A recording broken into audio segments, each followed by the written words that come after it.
Bueno, empezamos Carbaixas, non sei se hai algún.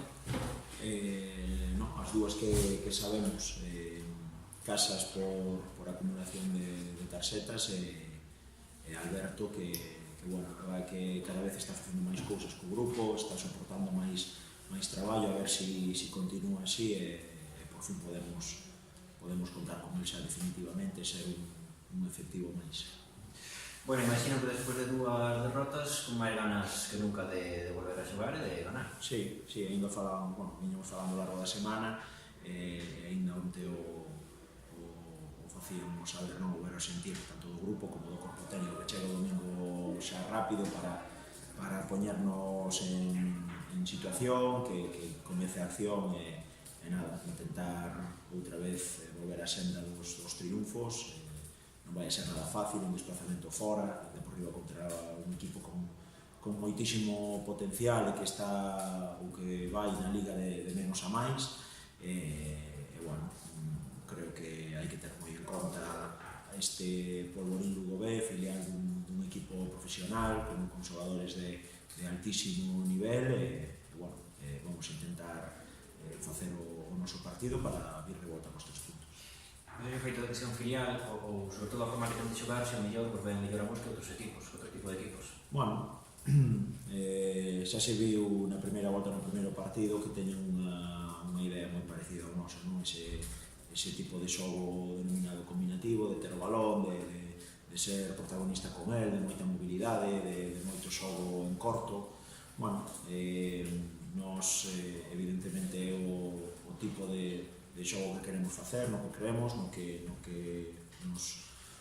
a tempada pasada xa se viña construindo desde a anterior, pois nos deu o éxito que alcanzamos no momento no que estamos e veremos a ver cale, sobre todo cando cheguemos ali e vexamos o terreno de xogo, que é un campo sintético totalmente distinto ao que nos pensábamos, porque non hai que olvidar que o primeiro partido a xornada 1 tocaríamos ir alá, é dicir, é un partido que se lle dá a volta, porque, como digo, nesa primeira xornada teríamos que haber ido ali. Naquel momento nos pediron de cambiar, porque o Anxo Carro, que era onde íbamos a xogar, estaba con unhas reparacións, e agora, chegado este momento da tempada, parece que cambian a idea que nos meten no sintético. Vamos a ver as dimensións que ten, como está, e a partir de aí, seguro que ajustaremos algunha cousa que viñemos traballando ao largo da semana.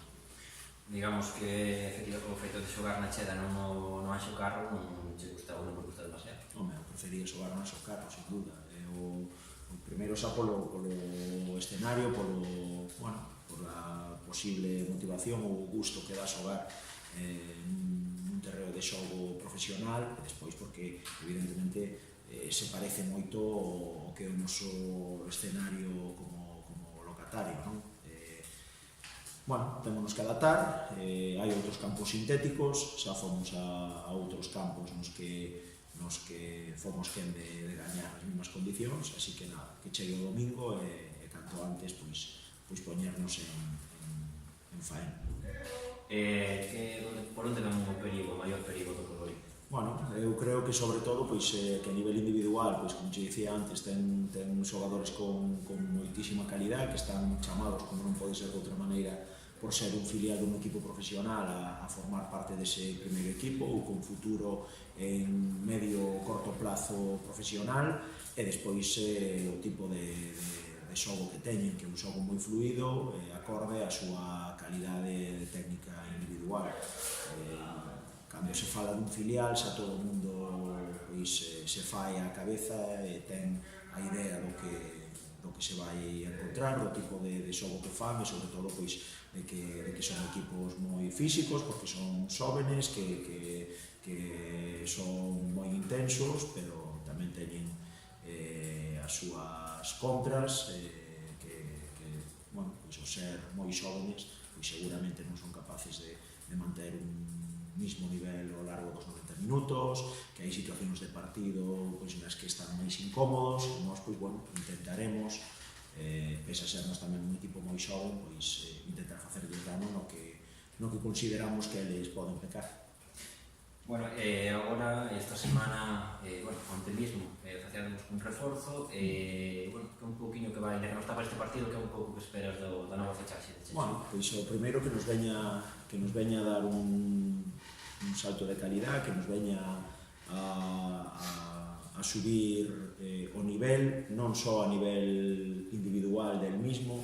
Cando falo de que nos suba o nivel, falo de que aumente a competitividade, non? Aí atrás, pues, bueno, temos 3 xogadores para 2 postos solos, e ainda por riba, pois, que a chegada doutro central puro como é este, teremos variantes. Ademais, é un xogador de perna natural, zurdo, que creo que nos pode axudar moito, pois, o tipo de xogo que temos nas situacións, pois, de salida de balón, de inicio e demais, por ser eso, perna natural. Non é o mismo xogar con 2 centrales dereitos que con un central a cada lado a perna natural para poder conectar ca seguinte línea, e despois ainda por riba, pois bueno, é un xogador con recorrido en categoría superior, que ven un equipo de categoría superior con todo o que eso conleva en canto a, bueno, pois, a experiencia e as vivencias vividas, que eu creo que nos pode aportar moito.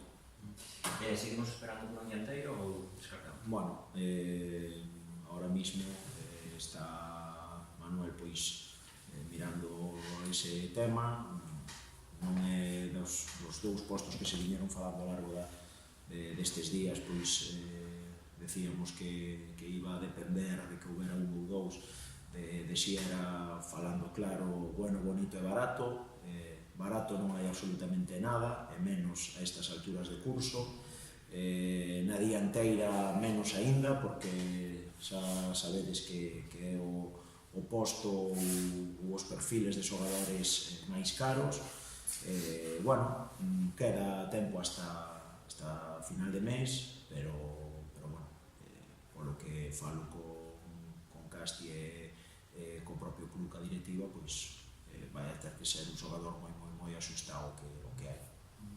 Normalmente, cando, bueno, nas negociacións, sueles intervir ou sueles chamar ao xogador antes de firmar? Aquí a filosofía de club xa desde hai tempo, xa sabedes que é un proxecto a medio plazo. Os xogadores que veñen sempre con idea de varias tempadas, nese caso, pois, evidentemente se me consulta, porque son un entrenador, pero hai moitos xogadores que son, bueno, pois esa aposta de club, este é o entrenador que este.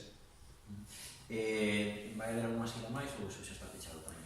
Bueno, en principio non temos ningún dos xogadores que ahora mesmo están en plantilla, pois se dirixiron a min nin a Manuel pedindo saír. O caso de V foi excepcional, porque el quería, bueno, ter un pouco máis de minutos nesa posición de medio centro. É certo que a composición da plantilla está moi abultada, ou temos moitos efectivos, é a posición que máis efectivos temos. Como falamos sempre, ademais, ahora mismo nos gustan os xogadores polivalentes, hai xogadores que se poden adaptar a esa situación, e el entendía que noutro sitio podía ter máis minutos. El, evidentemente, o club, porque V é xogador do Compostela aínda a temporada que ven. Por lo tanto, así como hai 2 anos Alberto Freire saliu a xogar en preferente, pois neste caso optouse por esa opción de V, casi máis polo beneficio das 2 partes que por unha sola.